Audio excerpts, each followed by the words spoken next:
জ্বলন্ত সূর্যের দিকে প্রশ্ন ছুড়ে দিলাম।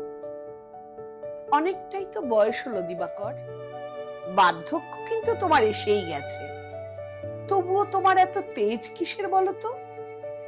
তৎক্ষণাৎ উত্তর ভেসে এলো, আমার প্রাণবায়ু নিভে গেলে তোরা বাঁচবি তো? শস্য শ্যামলা বসুন্ধরা এমনি অটুট থাকবে। আর জানিস, বয়োবৃদ্ধ হলে তবেই না অভিজ্ঞতা আসে। আমি সেই প্রবীণ মানুষ, যে তোদেরও মানুষ করছি। এইভাবে তো কখনো ভাবিনি।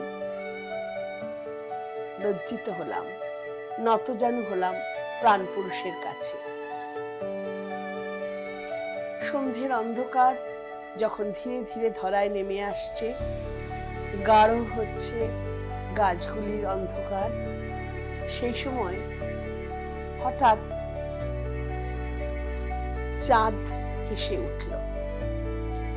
আমি চাঁদের দিকে তাকিয়ে বললাম, হে তমসা বিজয়িনী, তোমার এই হাসি টিকবে তো? ধীরে ধীরে আলো হারাতে হারাতে একদিন তো অমাবস্যার অন্ধকারে তলিয়ে যাবে। তবে তোমার এত হাসি কিসের? মেঘের ওড়না সরিয়ে চাঁদনি উত্তর দিল, দেখো, বৈপরীত্যের নামই তো জীবন।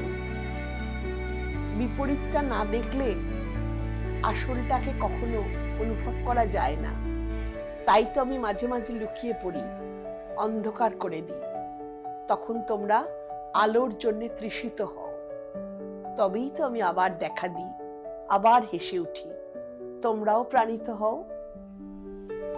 এমন করে তো কখনো ভাবিনি। নতজানু হলাম। রাত্রির গাঢ় অন্ধকারে খিলখিলিয়ে হেসে উঠল তারকারাজি। আমি তাদের দিকে তাকিয়ে বললাম, তোমরা তো মৃত, টুপটাপ খসে পড়ছো। নেহাত আলোর আসতে দেরি হয়, তাই আমরা তোমাদের দেখতে পাচ্ছি। তোমাদের এত তেজ কিসের বলো তো? একসঙ্গে তারারা উত্তর দিল, তবেই দেখো, আমরা মৃত হয়েও তোমাদের আলো দিয়ে যাচ্ছি। সূর্যালোকে আমরা অদৃশ্য হই বটে, কিন্তু তোমরা আশায় থাকো কখন রাত্রির অন্ধকারে আমাদের দেখতে পাবে। আর আমাদের দেখেই তো কত কবিতার জন্ম হয়, কত স্বপ্ন মাথা তোলে, কতজন নতুন করে প্রাণ পায়। আবার নতজানু হলাম প্রকৃতির কাছে। কবিগুরুর কথা মনে পড়ল, রাতের সব তারাই থাকে দিনের আলোর গভীরে। নমস্কার। স্বরচিত কবিতা।